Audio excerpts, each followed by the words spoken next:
ప్రాంతానికి ఇచ్చిన గిఫ్ట్ ఏంటంటే ఆ రోజు కేసీఆర్ గారు మన ప్రాంతంలోనే మీటింగ్ పెట్టి అటు రాయదుర్గం నుంచి శంషాబాద్ వరకు మెట్రో లైన్ ఎక్స్టెన్షన్ కార్యక్రమం ఆ రోజు పునాది వేసి మరీ పోయిండు.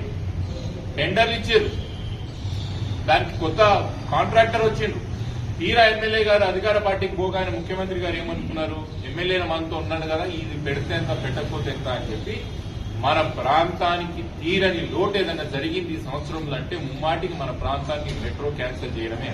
ఎందుకు ప్రకాష్ గౌడ్ గారు ఈ అభివృద్ధి మీరు కాంక్షించిపోయింది?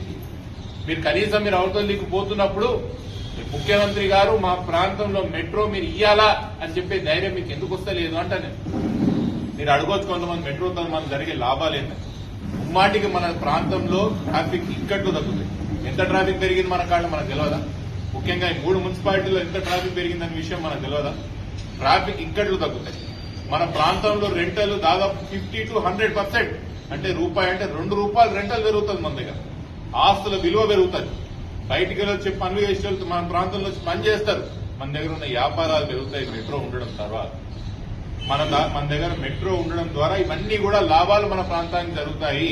మళ్ళీ ఇన్ని విషయాలు లాభం ఉన్న ఒక ప్రాజెక్ట్ ని ముందే శాంక్షన్ అయిన ప్రాజెక్ట్, టెండర్ అయిన ప్రాజెక్ట్ మీ ముఖ్యమంత్రి గారు క్యాన్సిల్ చేస్తుంటే కనీసం స్థానిక ఎమ్మెల్యే గారు మీరు ఇప్పటి వరకు దాని విషయంలో అడగలేదు. చూడండి, మీరు ఏ ప్రయోజనాల కోసం ఆ పార్టీలో చేరినారనే విషయం మాకు స్పష్టంగా ముందు నుంచి తెలిసిన ప్రజలు కూడా అర్థమవుతుందంట.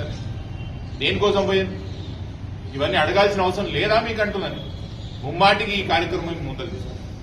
బీఆర్ఎస్ పార్టీగా ఈ రోజు మీ అందరి సమక్షంగా నేను చెప్తున్నాను, ఈ విషయంలో పోరాటం చేస్తాము. ప్రతి కాలనీ వాసులకి, ప్రతి గ్రామ వాసులకి, ఈ నియోజకవర్గంలో ప్రతి ఒక్కరికి మెట్రో వల్ల జరిగే లాభం ఏంది, వీళ్ళు చేసిన దాని వల్ల జరిగే నష్టమేందని ప్రజల దగ్గరికి తీసుకుపోతాం. అది ఈ రోజు నుంచి కార్యక్రమం మొదలు పెడతామని విషయం ఒకటి.